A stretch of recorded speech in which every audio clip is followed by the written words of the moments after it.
Now, there is a notorious gang in Idaho prisons called the Aryan Knights. They are a white race based gang, as you can guess by the name, and they are a white supremacist gang. And they are, I believe in an article, they were called the most notorious or the most deadly gang in that prison system. Most notably, years ago, two of the leaders broke out, killed, shot two corrections officers, I believe maybe murdered two more people while they were on the run for their car. Just heinous killers running in this gang of Aryan Knights. And I can guarantee you, they don't care who he killed. I know a lot of people say, oh, you kill women or you hurt women.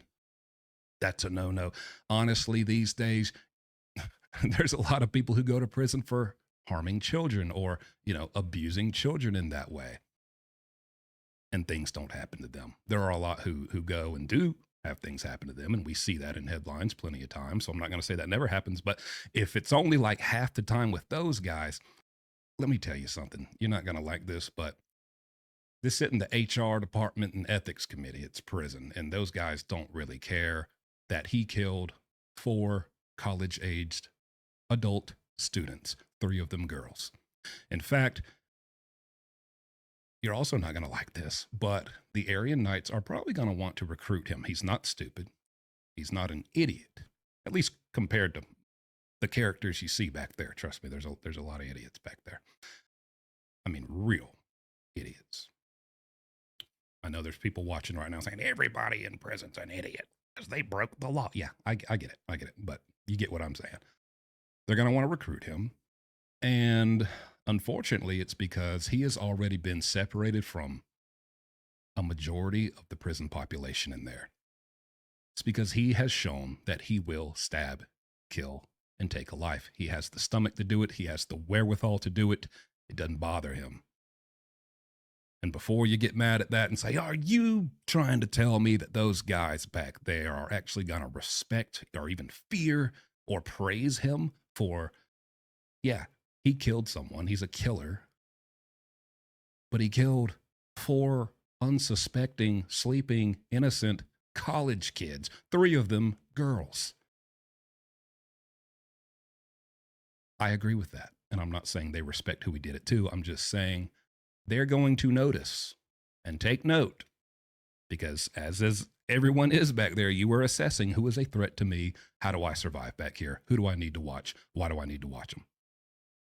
The Aryan Knights of Idaho trying to recruit Bryan Kohberger. Now, wouldn't that be ironic? Now, thanks to the amazing research from one Pavarotti, J. Ombre, thousands and thousands of people have been of the opinion that the Aryan Knights are most likely responsible for ordering the hit on those 4 college students at the King Road house on 11/13/2022. He's made all the connections, and a lot of people don't know about this. It is a cover-up by the state of Idaho to keep this out of the news cycle, to keep this bad publicity away from the state of Idaho and that college town, and several other reasons why they are covering this up. Now, this gentleman gave the information about the 2 Aryan Knight members that broke out of prison a year or so ago. Guess who was jumping at the bit to represent Skylar Meade, the Aryan Knight who broke out of prison and took the lives of 4 people? It was the same lawyer that was defending Bryan Kohberger, Ann Taylor. She took on that case. Now, Ann Taylor is up past her eyeballs in the Kohberger case. She is the busiest lawyer on the planet. The only reason that she would take the Skylar Meade case during the same time as the Kohberger case is because the 2 are connected. Make no mistakes about it. The 2 are connected. And people will say, oh, well, she's the only death penalty qualified lawyer, in that region. That's BS. Skylar Meade, they throw him back in the cell. They let him wait. He'll get his trial later when Ann Taylor is available, or they'll bring someone else in who is qualified to handle his proceedings. That is the biggest bull crap I've ever heard. Ann Taylor wanted the Skylar Meade case because the Kohberger case is connected. There's no ifs, ands, or buts about it. Now, what do we see? April of this year, we see Josh Hewitt, special prosecutor, U.S. He is added to the prosecution team that is bringing charges against Kohberger.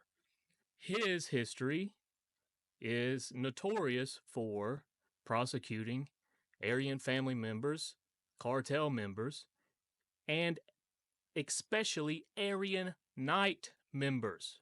That's what he does. That is not a coincidence.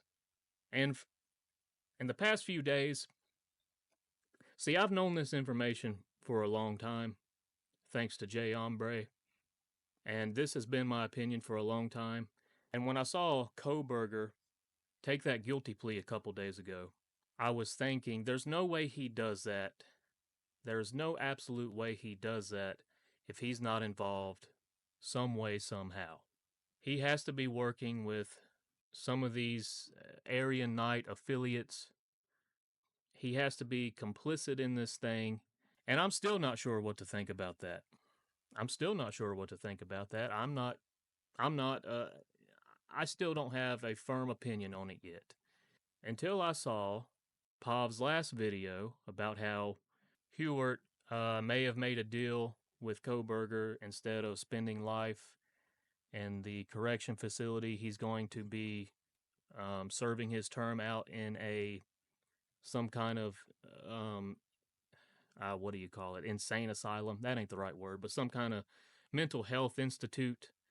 Now, if that is true, if that ends up happening, and he does not go to the Department of Corrections, well, I'm going to start agreeing that, yeah, there was some shady behind the curtain business going on with Hewitt and Kohberger and his defense team.